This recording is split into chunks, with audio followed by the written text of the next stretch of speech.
আয়াতে শেফার যে ৬টি আয়াতের কথা বলে তা কি সহিহ? বিসমিল্লাহ আলহামদুলিল্লাহ ওয়াসসালাতু ওয়াসসালামু আলা রাসূলিল্লাহ ওয়া বা'দ। ভাই, আয়াতুশ শিফা অর্থাৎ কোরআনে কারীমে আসা বিভিন্ন আয়াতের মধ্যে শিফা শব্দটি এসেছে। শিফা অর্থ হলো আরোগ্য বা যেখানে রোগ মুক্তি অ্যা মুক্তির আশা করা যায় সেজন্য এই আয়াতগুলি পড়ে অনেক সময় ফু দেওয়া হয়। এটাকে বলা হয় ঝাড়ফুঁক করা। তো এই ঝাড়ফুঁকের জন্য আমরা জানি যে বিশুদ্ধ মত হচ্ছে যে ঝাড়ফুঁকের জন্য লাগে না, অর্থাৎ মা'যুর হওয়া লাগে না। অর্থাৎ কোরআন এবং সই হাদিসের আসলেই সেটা ব্যবহার করা যায়। আগে কেউ ব্যবহার করছে কিনা এটা লাগে না। কারণ কোরআন পুরোটাই শিফা। হাদিসের বাণী যেগুলো রাসূলুল্লাহ সাল্লাল্লাহু আলাইহি ওয়াসাল্লাম দোয়া হিসেবে দিয়েছে সেগুলো তো পড়াই যাবে। তো এখানে মাসুর হওয়া লাগে না, অর্থাৎ সেটা যদি তাজরিবা অভিজ্ঞতা দিয়ে করা যায় সেটা করা যাবে।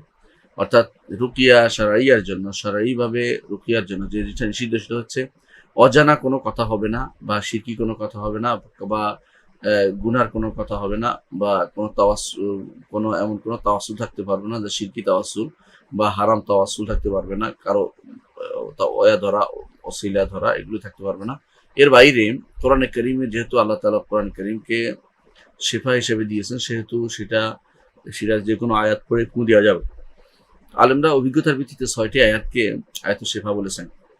এর মধ্যে প্রথম আয়াত হচ্ছে সূরা তওবার ১৪-১৫ নম্বর আয়াত। আল্লাহ তাআলা বলছেন, "কাতিলুহুম ইউআযিবুহুমুল্লাহু বিআইদিকুম ওয়া ইউখজিহিম ওয়া ইয়াশফি সুদুরা ওয়া ইয়ানসুরকুম আলাইহিম ওয়া ইয়াশফি সুদুরা কওমিন মুমিনিন ওয়া ইয়াতুবুল্লাহু আলা মান ইয়াশা ওয়াল্লাহু আলিমুল হাকীম।" এই আয়াতটি প্রথম আয়াত। সিরিয়ালি যদি আমরা আসি কোরআনে কারীমের প্রথম আয়াত হচ্ছে এই আয়াতটি সূরা তওবার ১৪-১৫। আর দ্বিতীয় আয়াত হচ্ছে সূরা ইউনূসের ৫৭ নম্বর আয়াত। আল্লাহ তাআলা বলেছেন, ইয়া আইয়ুহান নাস ক্বাদ জাআতকুম মাউইযাতুম মির রাব্বিকুম ওয়া শিফাউল লিমা ফিস সুদূর। সূরা ইউনূসের ৫৭ নম্বর আয়াত।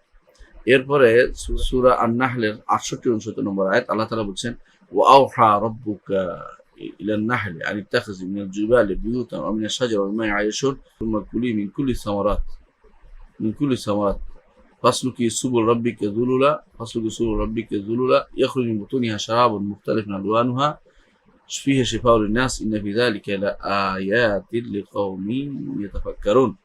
সূরা আন-নাহলের ৬৮-৬৯ নম্বর আয়াত। এরপরে সূরা ইসরার ৮০-৮২ নম্বর আয়াত। আল্লাহ তাআলা বলছেন, وقل رب أدخلني مدخل صدق وأخرجني مخرج صدق واجعل لي من لدنك سلطانا نصيرا قل جاء الحق وزهق الباطل إن الباطل كان زهوقا وننزل من القرآن ما هو شفاء ورحمة للمؤمنين ولا يزيد الظالمين إلا خسارة। সূরা ইসরার ৮০-৮২ নম্বর আয়াত।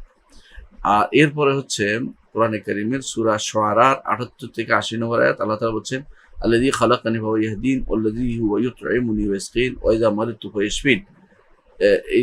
এই আয়াতগুলো।